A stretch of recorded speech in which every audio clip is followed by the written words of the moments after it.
너희가 내 제자인 줄 알리라. 요한복음 13장은 사도 요한이 성만찬 예식이라고 불렀던 그 유월절 만찬 때에 제자들에게 특별하게 해주신 말씀입니다.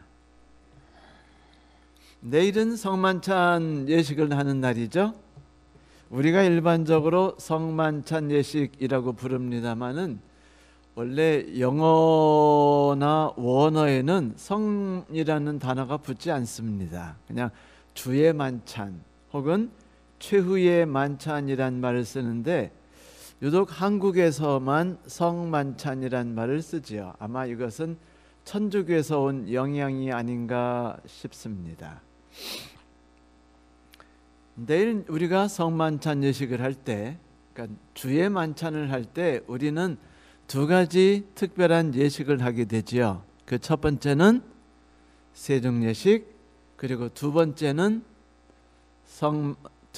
주의 만찬입니다. 그러니까 주의 만찬 속에 세종예식이 들어있었죠. 우연하게. 2000년 전에 예수님께서는 유월절 만찬 시간을 이용해서 아주 중요한 몇 가지 일들을 해주셨습니다.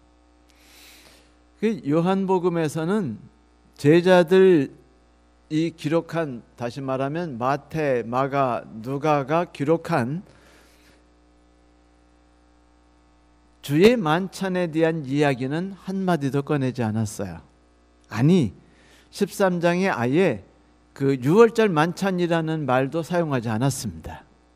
전혀 사용하지 않은 채 13장에서 그냥 난데없이 그 식사 중에 예수님께서 일어서셔서 그 옷을 걷으시고 수건을 가지고 제자들의 발을 닦기 시작하셨다라고만 기록되어 있습니다. 그리고 그 뒤에 끝까지 17장까지 나오는 이야기들을 보더라도 유월절 만찬과 관련된 어떤 이야기도 나오지 않아요. 심지어는 그 모든 마지막 포도즙을 마신 다음에 다 같이 찬양하면서 기드론 산으로 갔는데 마태, 마가, 누가, 요한복음에서는 사도 요한은 거기에 대한 기록조차도 하지 않습니다. 그러니까 성만찬, 주의 만찬, 마지막 최후의 만찬과 관련된 이야기는 하나도 적지 않고 다른 이야기를 하고 싶어 했어요. 다시 말하면 예수님께서 이 땅을 떠나시기 전에 하고 싶었던 것, 해주고 싶었던 가장 중요한 이야기를 하려 하셨죠. 그건 뭐냐면 서로 사랑하는 것, 그리고 서로 사랑을 받는 것, 서로를 봉사하고 불쌍히 여기는 것이었어요.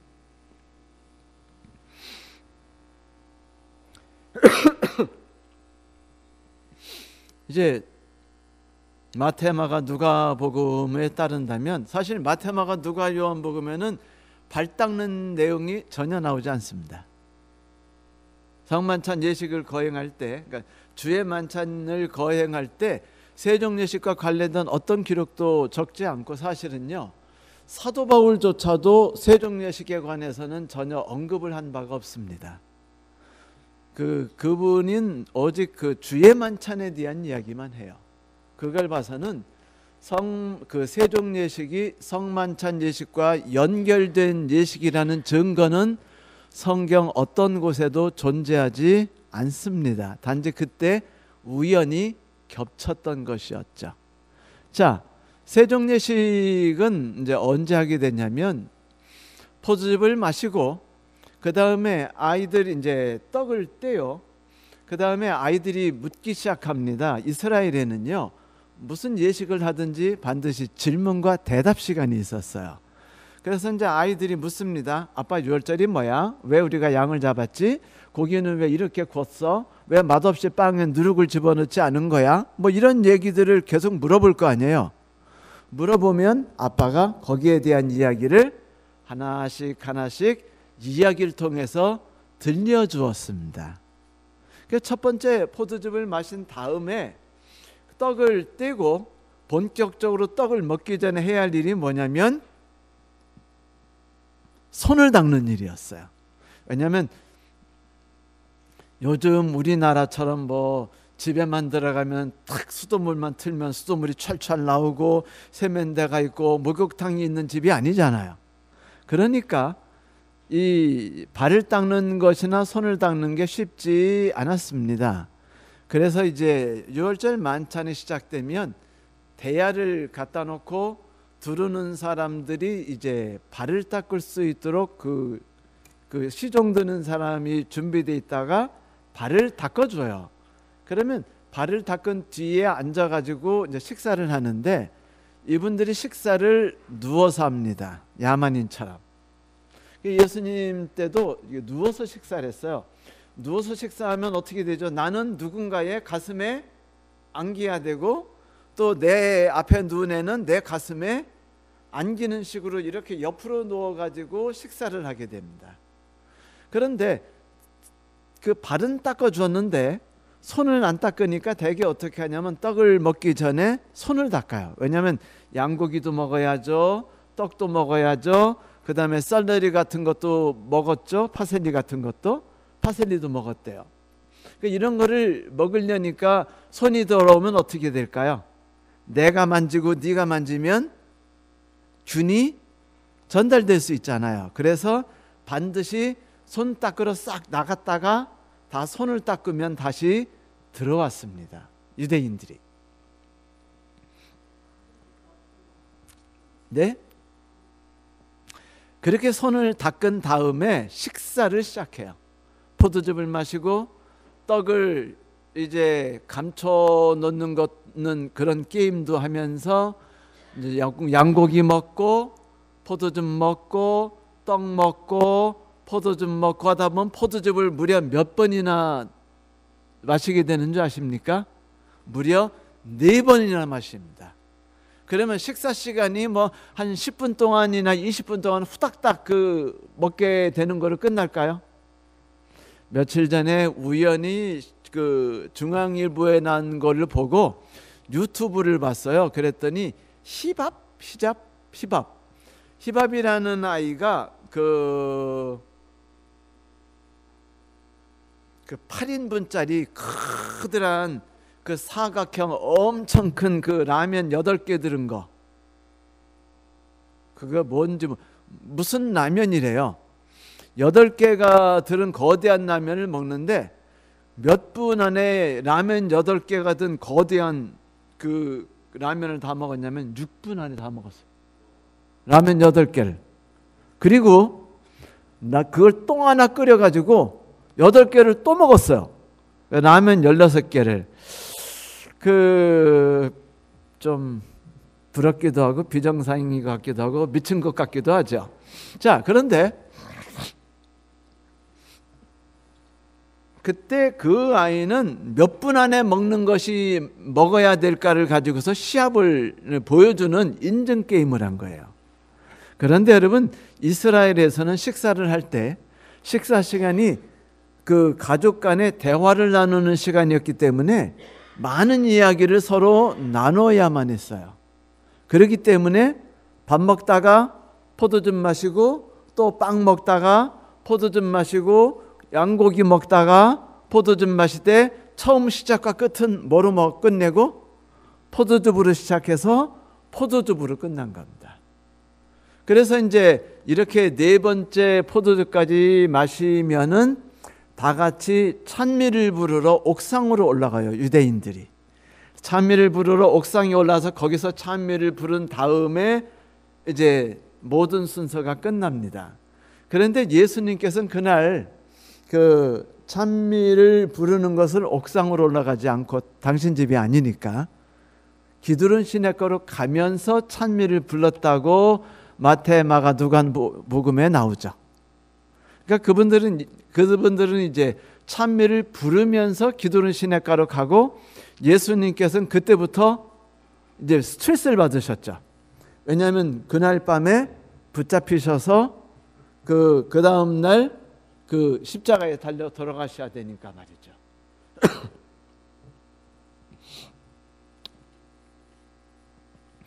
이런 중요한 일을 하는 동안에 예수님께서 제자들에게 뭔가 남겨주기를 바라셨어요. 그래서 정상적인 유월절 만찬이 아니라 조금 의미를 둔 유월절 만찬을 하기를 바라셨어요. 그런데 그날따라 유월절 만찬을 시작하는데 방을 빌려 하는데 방을 빌려 주시고 이렇게 조금 준비해 준 분이 발 닦아주는 하인을 고용을 안 해줬어요. 그러니까 다들 그냥 집에 들어왔는데, 여러분 이스라엘이 길이 시멘트 포장길인가요?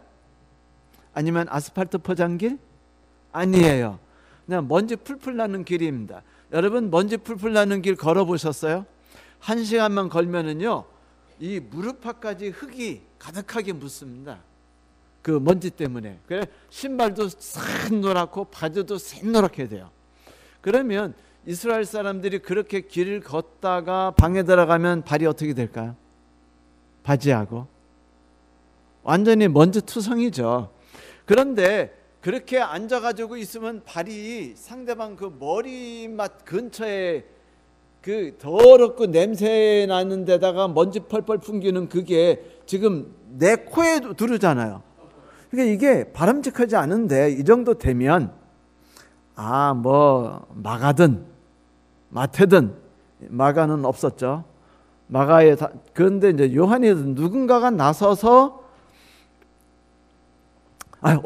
오늘 기분인데 제가 발 닦죠. 발 닦아 드릴게요. 그래서 발 닦으면 되잖아요. 그런데 여러분 왜 서로 발을 닦아주지 않고 그랬느냐?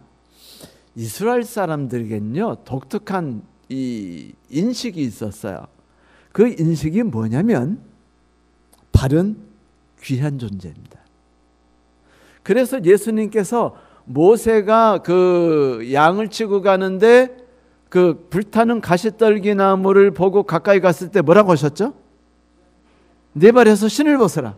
그건 뭐냐면 너는 이제 존귀함을 완전히 내려놓아라. 너는 내 앞에서 아무것도 아닌 낮고 천한 존재로 다가와라 라는 소리입니다.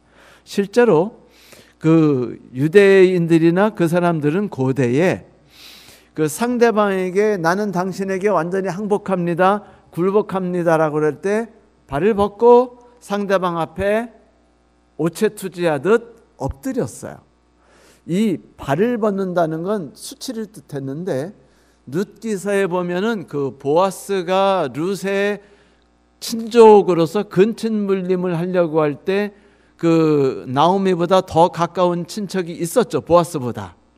그때 그 사람한테 너 룻하고 결혼해서 근친물림해라 그랬더니 그 사람이 좋아, 내가 그런 예쁜 여자 결혼하면 좋지 라고 했는데 말하기를 애 나면은 나오미에게 줄 것이며 뭐 이렇게 쭉 그 조건이 붙으니까 뭐라 그래요? 남 그럴 것까지는 못해. 내가 왜 내 새끼를 남에게 주나? 라고 말합니다. 나는 그냥 이쁜 여자만 얻으면 되는 건데. 그러니까 그러면 네가 안 한다고 포기해라 라고 말합니다. 그러자 이 사람이 신을 한 짝을 벗어서 던져요. 이게 뭘 뜻했냐면 나는 내 의무를 다하지 않았으니 수치스러운 존재다라는 소리입니다. 그래서 이 남의 발을 닦는 것 역시 더욱더 수치스러운 존재 느낌이에요. 왜냐하면 그들은 발을 가장 존중히 여겼어요. 남의 발을 닦는다는 것은 내가 남의 하인보다 못한 존재가 되는 겁니다. 여러분 혹시 그 형님, 오빠, 누님, 동생, 어머니 혹은 아내, 남편 발 닦아 주신 적 있으세요? 오인옥 집사님 있으시죠? 저도 있는가 막 머리를 굴려봤는데 잘 생각이 안 나요. 근데 우리 집사님이 너무 집안일 하다가 피곤하면 제가 화장은 그 물수건으로 닦아준 기억은 나요. 그래서 나도 했구나. 그런데 좀 더 생각해 보니까 집사람의 발을 수건으로 닦아가지고 몇 번 빨아가지고 닦아준 적은 있더라고요. 물로 닦아주진 않아. 물로 닦아준 적이 있을지도 모르죠. 근데 하여튼 없대요.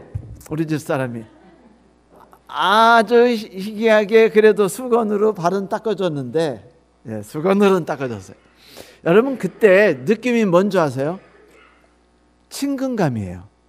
내가 이 사람을 위해서 발을 닦아주는구나. 아, 참 얼마나 수고한 발일까. 고맙다.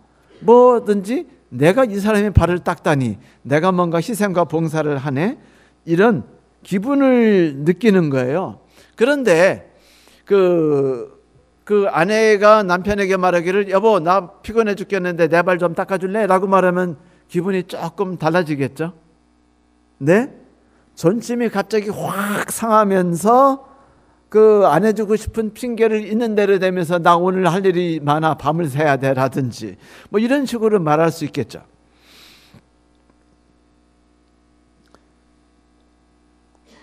발은 닦을 수밖에 없었는데 지금 닦지 못하고 식사를 하는 환경에 있었어요. 손을 닦을 시간이 왔는데 아무도 발을 안 닦은 채 찝찝하니까 분위기가 영 좋을까요? 나쁠까요? 예수님의 마지막 식사 시간인데 제자들하고 하는 마지막 만찬 6월절 만찬 식사 시간이면서 마지막 식사 시간이었어요. 그런데 지금 분위기가 영 싸합니다. 거기다 제자 중에 하나는 뭐래요? 예수님을 팔아먹으려고 낮에 계획을 하고 계약까지 한 다음에 와서 지금 그 눈치 보고 있어요. 이 모든 걸 하신 예수님께서는요, 손을 닦는 시간에 일어서셔요. 그래가지고 제자들의 발을 대야를 가지고 와서 닦아주기 시작합니다. 이건 완전히 패닉이었어요. 충격이었습니다.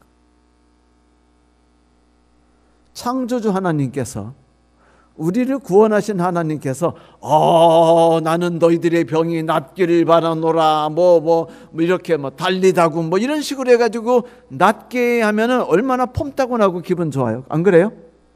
주여 낫게 하시옵소서 그러면 네가 믿음대로 될지어다. 얼마나 폼이 나요. 기분 좋잖아요. 영화에 나더라도 산뜻하고 멋있고 위험 있잖아요. 그런데 예수님께서 그들의 발을 닦아주신다? 이거는 다른 겁니다. 그런데 지금 이들의 영혼에 지금 상처를 입었지 않습니까? 서로 간에 서로로 인해서 이 상처를 씻는 건 뭘까요? 예수께서는 즉시 발을 닦아주기로 결심하십니다. 그리고 그들의 발을 무릎을 꿇고 한 명씩 닦아주시죠. 창조주 하나님, 위대하신 창조주 하나님께서 구원자 하나님으로 나선 것이 아니라 종으로 나서신 것이었습니다. 가장 낮고 천한 자리에 나서셔서 인간들의 상처를 치유하기 위해 봉사하신 것이었어요. 그렇게 한 명씩 한 명씩 발을 닦아주니까 처음엔 제자들이 당황했고 경악을 했지만 시간이 지나면서 감동의 물결이 흘러오고 그 다음에 미안하고 하지만 뭔가 교감이 오기 시작했어요. 아, 우리가 다 같이 주님께서 발을 닦아주신 귀중한 존재가 되었구나. 그렇지 않습니까? 이정숙 집사님, 하나님께서 만약 어느 날 집사님 찾아오셔서 천사를 부르셔 천사가 집사님 발을 보면서 아우 평생 얼마나 고생하셨어 하면서 발을 닦아주신다면 기분이 어떠시겠어요? 전화 다음 날 아침에 전화하실까요? 안 하실까요? 여기저기 일기장에 쓰시겠죠. 그날은 신이 나가지고 막 헌금을 막 10배로 하고 싶어 하고 막 여기저기 교회 봉사하고 싶지 않겠습니까? 지금 분위기가 완전히 돌아가고 있었어요. 요한복음 3장 1절에 이런 모습을 보라 하나님께서 요한일서에 보라 하나님께서 우리에게 어떠한 사랑을 주셔서 우리를 하나님의 자녀라 부르셨는고라는 말이 나옵니다. 그분이 우리를 어떻게 사랑하셨냐는 그분이 종이 되는 것을 감수하고 모욕과 천대를 감수하면서까지 발을 닦으셨다는 것에 있었습니다. 그래요. 세종여식은 하나님의 헌신과 봉사를 맛보는 시간이었습니다. 그래서 그 시간은 매우 귀중했죠. 그것이 끝나자마자 그 유월절 만찬이 들어가죠. 유월절 만찬은 정확하게 말해서 요한복음에 나오지 않으니까 힌트만 나오죠. 요한복음에 나오지 않으니까 마태, 마가, 누가복음과 고린도서라든지 그 바울의 글들을 봐서 본다면 떡을 먹는다는 건 하나님의 희생과 헌신과 우리를 위해서 완전히 순결하고 흠이 없고 온전하게 쏟아부으신 순수한 사랑과 순수한 헌신과 순수한 죽음을 우리가 먹는 것이었어요. 그거는 보살핌이기도 했죠. 이것을 시편 23편에서 뭐라 그래요? 주께서 내 원수의 목전에서 내게 상을 베푸시고 기름으로 내 머리에 바르셨으니 내 잔이 넘치나이다 라고 말한 것이 바로 그 내용입니다. 하나님이 우리 험한 세상에 다리가 되어 주셨어요. 우리가 그분을 먹고 살아갔습니다. 그때 우리가 뭘 느낄까요? 그분의 희생으로 내가 오늘을 살아가고 그분의 죽음과 봉사와 헌신으로 우리가 오늘 살아간다는 걸 느끼는 것이죠. 그래서 유월절 떡을 우리가 뭐를 넣지 않나요? 누룩을 넣지 않습니다. 누룩을 넣지 않는 데는 두 가지 이유가 있어요. 첫째는 너희가 죄악의 세상에서 탈출할 때 어떻게 허겁지겁 나왔는지를 생각해라. 너희들이 여유 있게 계획 다 해가지고 내가 그 이집트에서 이스라엘로 갈 때 거기 가면 내가 돈도 없잖여? 뭐 또 준비도 된 것도 없잖여? 그러니까 여기서 다 준비해가지고 떠나자. 뭐 이런 생각해요, 안 해요? 옛날에는 남자와 여자가 사랑해서 결혼하면 뭐만 있으면 됐다고 그랬죠? 수저젓갈 이불 한 채면 된다고 그랬어요. 모든 가구는 언제 만들었죠? 살아가면서 만들었어요. 그럼 집은 처음부터 의리 삐까번쩍한 집부터 받고 시작하나요? 아니에요. 다 월세부터 시작했습니다. 저도 어릴 때 우리 집이 월세로, 물론 아버지가 그 국회의원 하셨다가 집안을 말아 드셔가지고 2층 집도 다 날리고 그 월세로 살게 된 슬픈 얘기지만 어릴 때 그거 많이 봤거든요. 그 시궁창 똘캉물 흐르는 옆집 옆에 그 뚝방에 있는 월세집이었어요.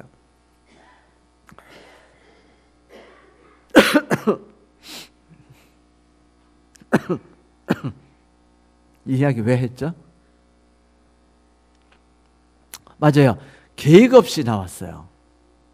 그런데 요즘 사람들은요, 계획이 없어서 불행하대요. 그러니까 자식 안 낳겠답니다. 완벽하게 준비되지 않으면 결혼 안 하겠대요. 완벽하게 준비 안 되고 나는 고통스럽고 손해보니까 자식 안 낳겠답니다. 우리나라가 전 세계 최악이죠. OECD 최고 꼴찌죠. 이거는 우리나라 국민의 성정이 어떤 건지를 보여주기도 합니다. 그런데 이스라엘 사람들은요, 허겁지겁 뭐만 갖고 나왔어요?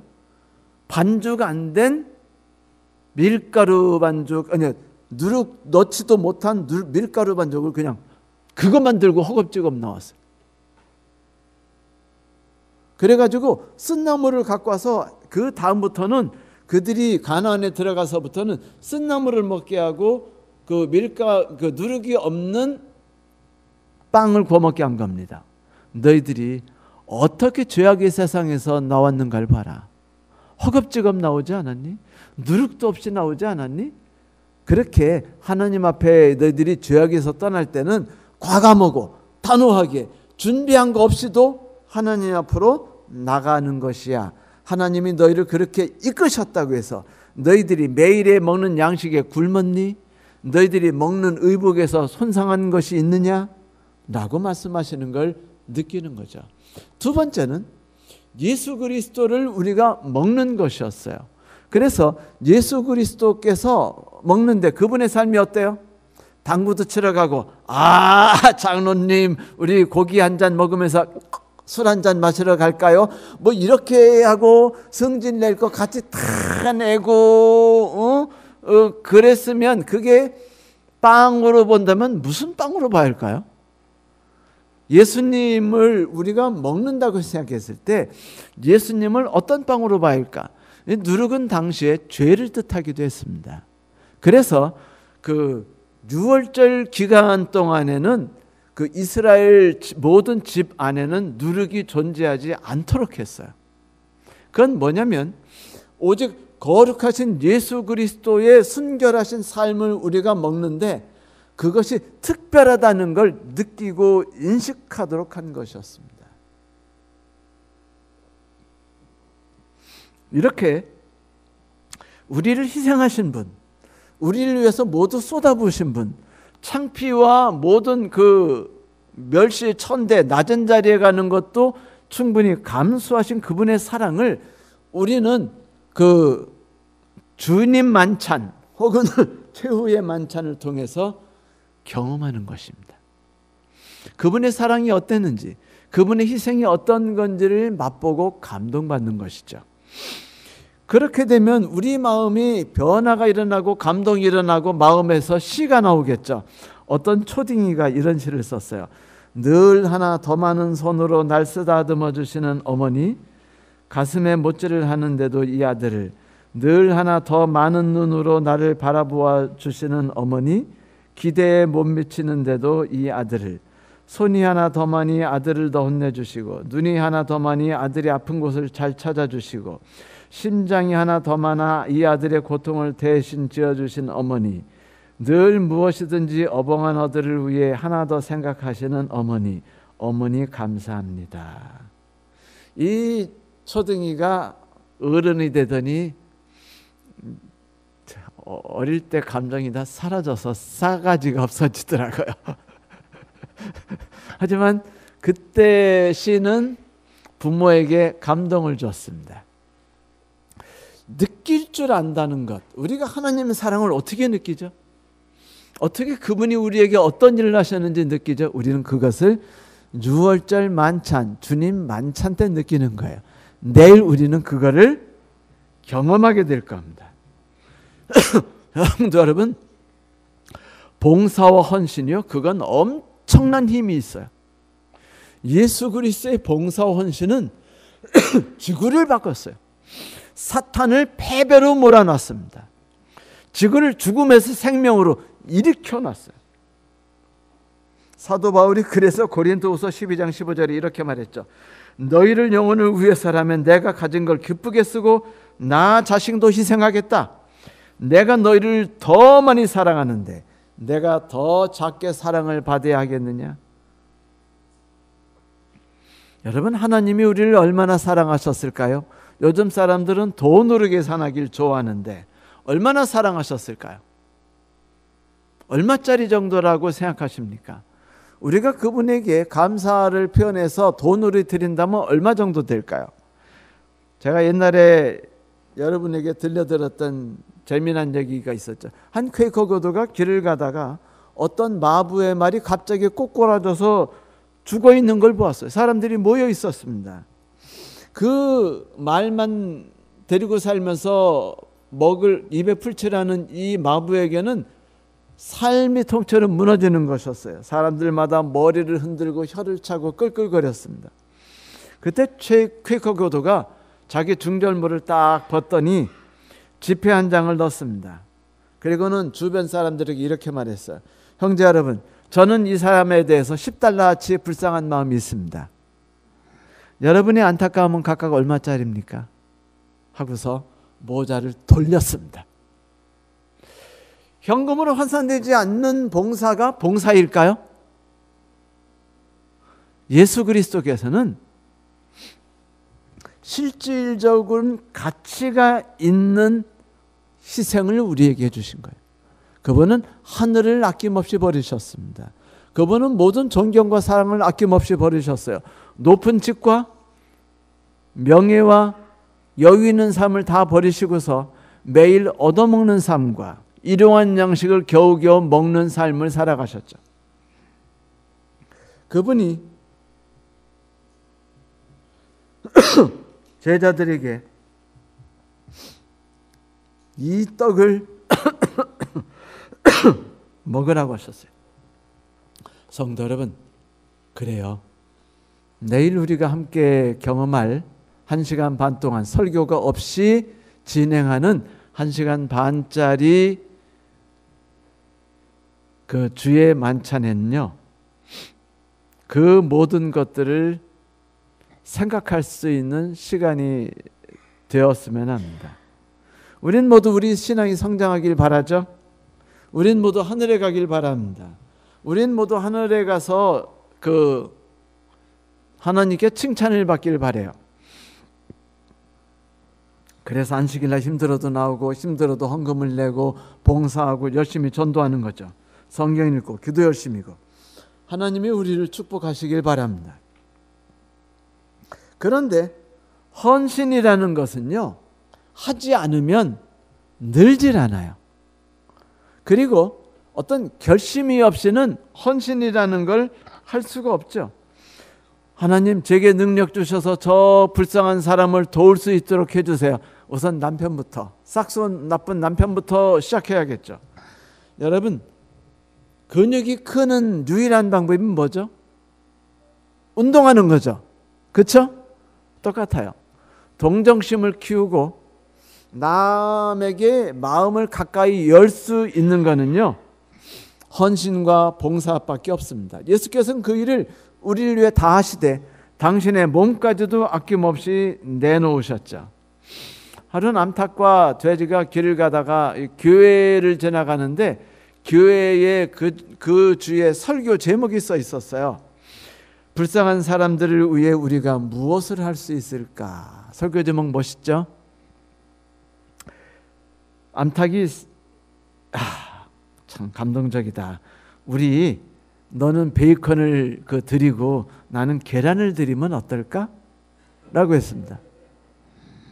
그러자 이 돼지가 한참 생각하더니, 야, 가난한 사람에게 베이컨과 달걀을 주는 건 아무 문제가 안 돼. 그런데 너는 그저 기부만 하면 되는데 나는 나 자신을 드려야 돼. 그래요, 안 그래요? 죽어야만 베이컨이 나오는 거 아니에요? 여러분, 하나님께서 우리에게 이 떡은 내 살이니 이것을 먹으라라고 말씀하셨을 때, 그것은요, 그분이 재산의 여유가 넘쳐서 우리에게 내가 많은 것 중에 너희에게 하나를 떼어주노라 라고 말씀하신 게 아닙니다. 너희가 오늘 먹는 한 끼 식사와 더 나은 삶을 향한 풍요로운 삶은 나 자신의 삶을 드리는 것과 내 생명을 몽땅 드린 것이다 라고 말했습니다. 그래요. 그분은요, 이렇게 말씀하신 거예요. 6월절 날, 나의 헌신은 방향이 없는 게 아니야. 나의 헌신은 너희의 행복과 온전함과 만족이란다. 나를 드림으로 너희는 가치 있는 존재가 되었어. 나는 그것으로 행복해. 우리는 6월절 만찬 때 이것을 느껴야 돼요. 우리가 만약 이 주님 만찬 때 이것을 경험하지 못한다면 우리는 그 주님의 만찬을 올바로 경험하지 않은 게 될 겁니다. 여러분, 진정한 그리스도인이라는 사람은요, 하나님의 놀라운 사랑과 기적을 맛본 사람이죠. 그렇죠? 그 또 하나 있어요. 그 맛본 사랑에 풍성하게 젖어가지고 나도 누군가에게 그것을 나눌 수도 있는 사람들이죠. 봉사하는 거 멋있어요. 그런데 지쳐요. 안 지쳐요? 지칩니다. 자식 새끼 위해서 열심히 할 땐 재밌죠. 나중엔 힘들죠. 고통스럽죠. 애새끼 커가지고요, 감사하다는 말 안 하면 그때는 짜증이 나고 지난 삶이 너무 억울하다고들 뭐 방송, TV, 아줌마들 고백해 보면 억울했다, 손해봤다, 아들이 이상한 여자애 데려갔는데 진짜 나 자신이 무시당하는 것 같았다, 이런 얘기 많이 들었어요. 그러니까 진정한 헌신이라는 것이 얼마나 쉽지 않은 걸 볼 수 있습니다. 예수님은 대가를 바라지 않으셨다는 것이 그분의 죽음의 특징이었어요. 지치죠. 쉬고 싶죠. 봉사를 계속하는 것도 우리를 쓰러지게 할 수 있습니다. 그러나 줄기차게 우리는 성만찬제 식덕을 먹어야 되고, 그리고 그것으로 인해 새로운 힘을 얻어야 돼요. 황소하고 나귀가 주인을 돌봐서 이제 반일을 열심히 하는데 너무 힘들었어요. 어떤 때는 즐거운 날 마트로 했지만 어떤 때는 힘들었어요. 그러던 어느 여름날 너무 더워가지고 지쳐서 황소가 노새에게 말했습니다. 예, 노새야, 생각한데 날도 너무 더운데 우리가 너무 심하게 일하지 않니? 오늘 하루 좀 아픈 척하고서 좀 쉬자. 그랬더니 노새가 아이, 그러면 되겠니? 주인도 지금 고생하고 힘든데. 몰라, 나는 쉴 거야. 이제 안 나갔어요. 아프다고. 그러니까 주인이 보더니 이 소가 아프니까 여물을 주면서 막 보살펴주고 했습니다. 저녁이 됐더니 이제 주인이 잘해줬어요. 주인이 뭐라 돼? 그러니까 아무 말 안 하던데. 그러니까 꾀가 나가지고 다음 날 몸을 한 번 더 쉬었어요.